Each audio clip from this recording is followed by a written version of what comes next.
Hello, happy Wednesday, Insiders. It is great to see you. I'm going to wait just a second to see if anyone pops on.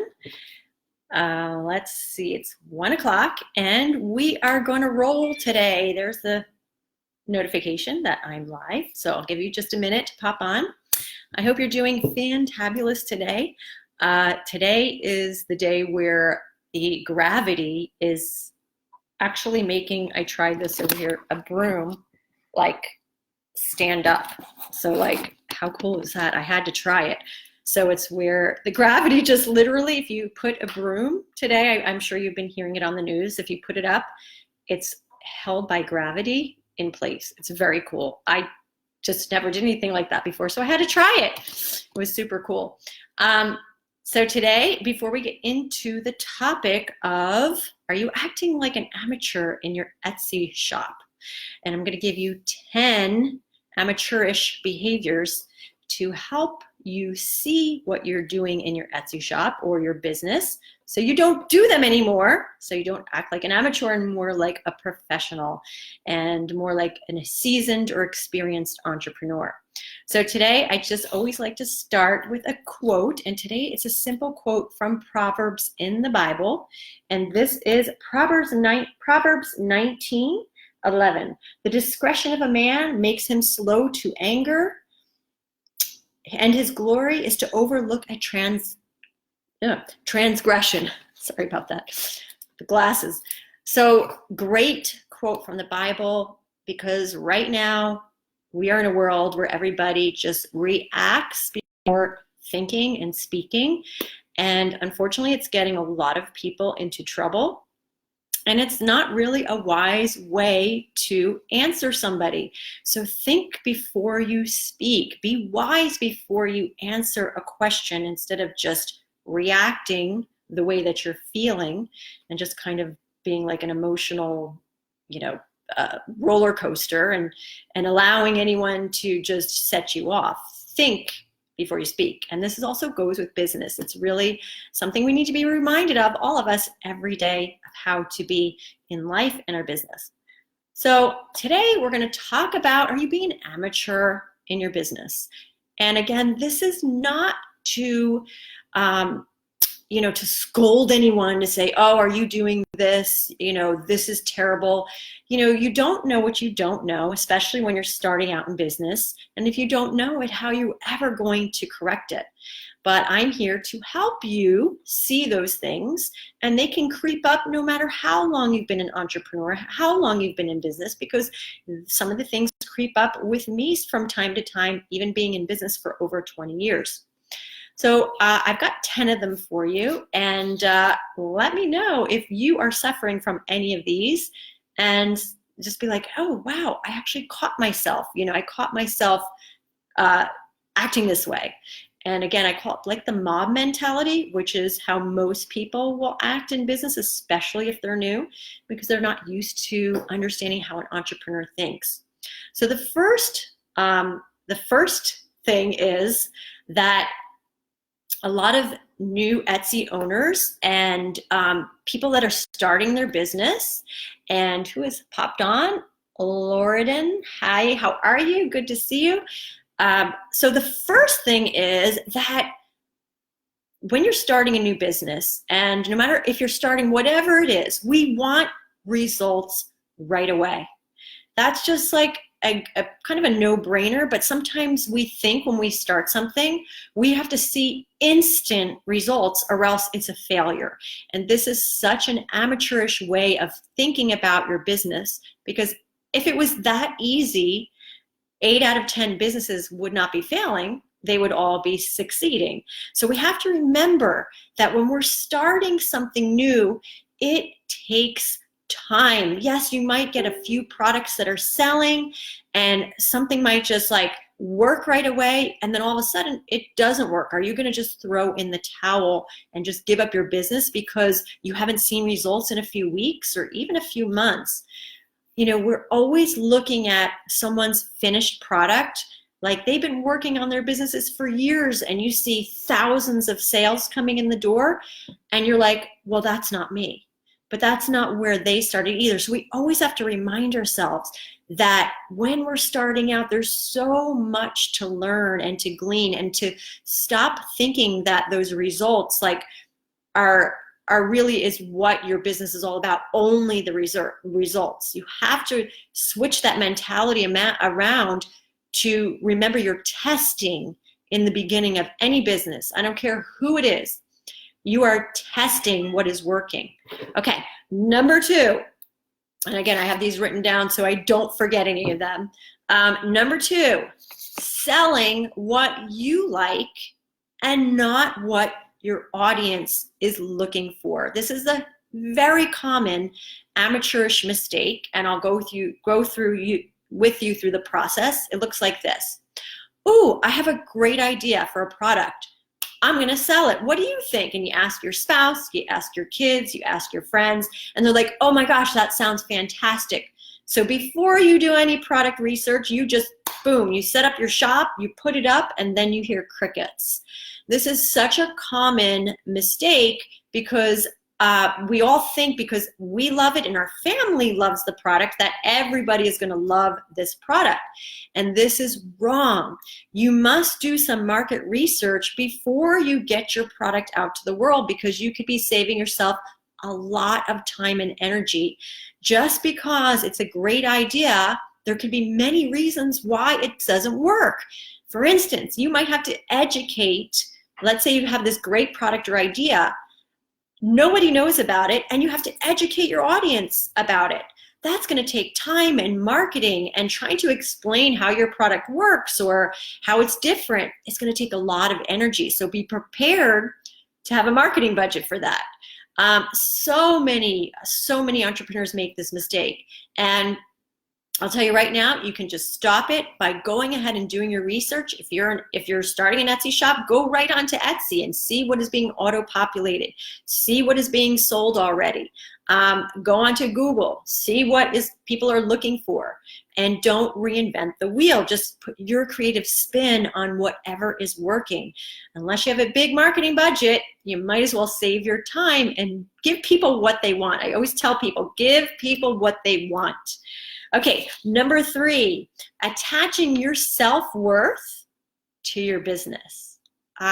This is so huge. It is so hard to separate our businesses from our self-worth, and that takes time, and it takes a while to realize that your business, no matter if it succeeds or fails, is not any reflection in any shape or form to who you are as a person. If your business fails, it doesn't mean you are a failure. If you have things happening in your business that you just can't even believe, you're like, oh my gosh, I've been in business for 6 months and I've lost $20,000 and you just start beating yourself up. That has no reflection on your values and your who you are as a person, your integrity. You have to learn to separate your business from you, and that is hard, and that takes maturity over time. So whenever your business is going through maybe a downturn or maybe not turning out the way that you wanted it to, you need to just remember to separate those feelings and just try to figure out kind of like just coming from an outside, maybe that's why you have a coach, a different perspective of what's going on, like what is making this happen. And this happens all the time, especially with new entrepreneurs. Okay, so number 4 is not setting up a proper foundation. Very amateurish mistake is wanting to, again, back to number 1, wanting the results quickly, just like doing whatever it takes to just put product up and hope it sells without laying that proper solid foundation. We can equate this to putting the foundation of, like, when you build a house with straw underneath the foundation, it's not solid. When you build a foundation with research and proper products and proper SEO and correct photos and all of that foundational skills before, when you're building a house, on solid ground, that will just, that's really the difference between the amateur that just wants to get their product up and they don't care they haven't researched it. They just want to just do, and then they'll figure it out later. And the proper foundation, I know it takes a little bit longer, but over the long term, this is where the results are going to come in because you've done your homework. All you need to do when you have the proper foundation set up is then market your business. And marketing is a whole nother beast in itself, but at least you have a good conversion rate. Your products are starting to sell. What's selling. You're really on top of your metrics. And this is that foundation that you're looking for. Okay, rookie mistake number 5, not researching your competitors. A lot of people are thinking that if I look at a competitor, I'm copying them. That is so far from the truth. When I was in the buying, I was a buyer in the buying world for a major department store before I started any of my businesses. And we always used to go at least once a month to shop our competitors. So we would go to other department stores and look at how they were set up. We looked at their prices. We looked at the lines that they were carrying. Because if you don't research your competitors, how are you going to know what is selling in the marketplace? And that you can do if you're selling on Etsy or if you have another platform that you're shopping on, that you're setting up on. Go ahead and start Googling, start researching, actually go into their shops and see what they're doing. You don't have to copy them. Of course, I never recommend copying their products, but if something is successful, why can't you take your own spin off of something that is already successful and make it your own? It's going to save you so much time. Research is truly part of that foundation that we just talked about. Okay, so don't be afraid to research your competitors. It's necessary for you to succeed. Okay, put in that time. Number 6, you are not improving the quality of your products. So here's the deal. When you're first starting out in business, you don't really know much. You're learning so many things. You're learning about products, you're learning about marketing, you're learning about just how to deal with customers. And if you just keep your products like subpar and very amateur looking, amateurish, your designs are kind of still crafty looking and they're not more commercialized, meaning that they're not that polished look, you're really not going to be able to compete with all of those, those skilled designers that are out there. Now you can have a crafty product, but don't make it look like it's falling apart or crafty, or even when your designs, go look and see how much effort is being put into these designs. Even if they're simple and minimalistic, there is still a strategy behind the minimalism. So if you put, let's say, your strategy to do very minimalistic designs, they still need to look professional. I know it's kind of hard to make that connection, but everything needs to look super professional. If you have that amateurish way of just putting products up just to sell them and just see if something's sold, you might as well not waste your time. Put energy into each product with the photographs and the descriptions and the SEO and that foundation, because your products won't sell if they are too crafty looking, just like the picture's really small, and you might even see some flaws in it. Look and see how professional the pictures are on Etsy, and that will give you a guide of what to do when it comes to your own products and designing and leveling up. And again, when I'm talking to you about this, it's not talking down to you at all. This is helping you realize, okay, I'm kind of playing at an amateur level. Let me step up my game in my designs. You will see a big difference. And, that takes time. It really, really does. Take a class on how to design products the correct way. And so that's another amateurish mistake. Number 7, being really random in your business. I see this a lot. I suffered from it for many years of just randomly doing things. Randomness will never get you anywhere. Like, for instance, one day you wake up, you feel like working on your shop for 2 hours. Then you do nothing for a whole week. Then all of a sudden you feel like doing a social media post. And then the next day you do nothing. And then 3 days later, you maybe do a YouTube video of your products. This unfortunately will never work and will just cause frustration. Everything you do in your business really needs to have a purpose and a strategy, from your social media to the way that you post your products to the way you put up your listings, everything.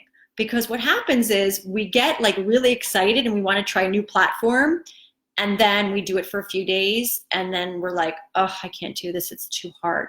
So until you have a strategy behind it, you're never going to see the results that you would have had if you had a strategy behind it. And that's where it takes a lot of, this is hard. It really is. It is not simple to come up with a strategy and be consistent every day. And that's where virtual assistants are great, that can help you with your social media marketing, or even putting pictures up on Etsy so you're consistent every day, putting your listings up consistently to see that consistent traction. Such a huge rookie mistake. So just catch yourself and say, am I being random? Yeah, I am. Let me get some consistency in my business. Okay, rookie mistake number 8, you don't measure any metrics at all. And I'm guilty of this for so many years with my fashion business. I kind of knew how much was coming in and I knew how much I was spending, but I didn't track my metrics like I should have. And your metrics can be anything from, how many visits do you have with your conversion rate, or, how many, if you really want to get into your Google Analytics, download your Google Analytics onto your shop. You need to measure those, either it's weekly or monthly, and see where you're at to see where you need to work on. Like, for instance, I talk about conversion rate a lot. And if your conversion rate is under 1%, your whole shop needs to be overhauled, because that means that people are coming to your shop, but they're not purchasing. So there's something wrong with your designs, your products, your descriptions, something's not connecting. That's an indicator right there. So that is really a very common mistake, is to just avoid looking at your metrics. And, it's hard because we sometimes just don't want to look. We're like, no, I don't care what's happening, just give me a sale. So make a habit of at least once a month looking at your metrics, if not more, maybe twice a month. I wouldn't suggest doing it like every day because you're going to go crazy, but once a month, you'll be able to kind of see what's going on twice a month. Okay, so are you with me so far, guys? Number 9 rookie mistake you are afraid to invest in your business. Okay, here's a big one, because this is coming from actually a mindset of scarcity. So a mindset of scarcity is, oh, if this is an expense, if I invest in advertising, they only look at the expense. They don't look at the opportunity. And it's very common, especially when you're starting out, you don't have money to increase your business with different tools. Let's say it's an email service provider or advertising. And you're like, oh, this is going to cost me $30 a month. And I'm not going to see anything for the first 3 months. Well, if every business operated like this, they would stay so small. So you must train your mind, if you're in this for the long haul, to invest in your business with the proper tools to grow your business. Or maybe it's Facebook advertising, you want to start growing with advertising, or Etsy advertising, or a virtual assistant to help you put your listings in, or help you with the busy work or the accounting work, because you're never going to be able to trade those dollars for hours. And especially in the beginning, we just want to save money. And this is actually a really easy pitfall pitfall mistake that most entrepreneurs will struggle with. And until you come up with a strategy and a plan, you're going to continue to have that scarcity mentality of, oh, well, I'm advertising, but that just cost me $30.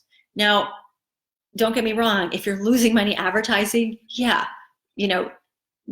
figure out a different tactic. But if you never try with advertising or different ways of marketing your shop with email service providers or additional ways to increase revenue, you're going to stay so small. You're going to be making those dollars per day.